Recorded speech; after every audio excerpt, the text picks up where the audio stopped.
We have grown to see a pattern with Donald. When he's worried, when he's upset, when he's scared, he reacts predictably. Even for Donald, though, he reached a new low. It's one thing to try to attack another candidate. It's another thing to come after my wife. So that is the fight between Ted Cruz and Donald Trump. Uglier by the day, the candidates' wives now being pulled into the fray. Trump angry about an ad showing a semi-nude photo of his wife, Melania. He retaliated, tweeting that he would, quote, spill the beans on Cruz's wife, Heidi. This is the Facebook ad that started it all. This was about 2 days ago from a super PAC.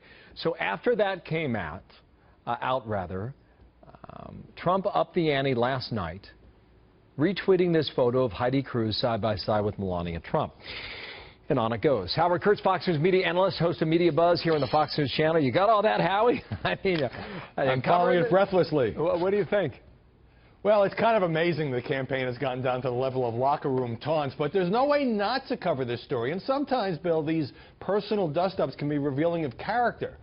Now, I understand that Donald Trump wants to defend his wife.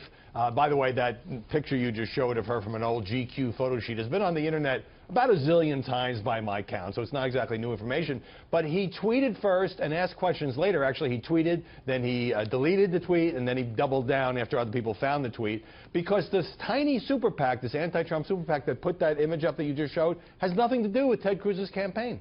The ad aired in Utah, right? Oh, yes, that's correct. And the objective was to go after the Mormon vote, allegedly, and take them away from Trump and give them to Ted Cruz. Just to recapture this, though, Howie, it started with the super PAC, right? And what Trump has said from the very beginning is that if you pick a fight with me, I'm going to hit back 10 times harder. And that's what brings us to today, 48 hours later. Right, but it's arguable that he's hitting the wrong target since it wasn't the Cruz campaign, and Cruz would be crazy to go after Melania Trump. And so, you know, but here we are, and they're sniping back and forth, and is very much part of the story. Now, when Trump says he's going to spill the beans on Heidi Cruz, naturally there's a lot of media speculation. Well, what might those beans be? And there's some talk that it could have to do with her acknowledged bout of depression about a decade ago, but that's been reported by the New York Times and others. This is a gift for Ted Cruz because he gets to dial up the outrage meter to present it as an example of Donald Trump's temperament. That's interesting. You think it helps Cruz?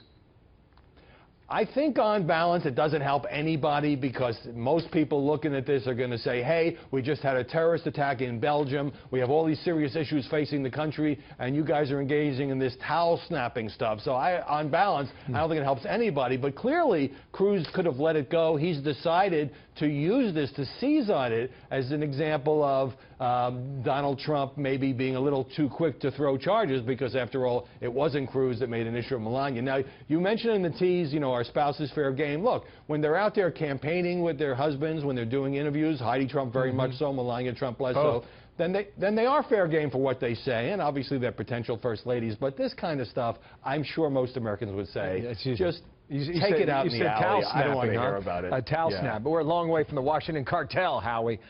When you look at how the media is approaching this story, what do you find?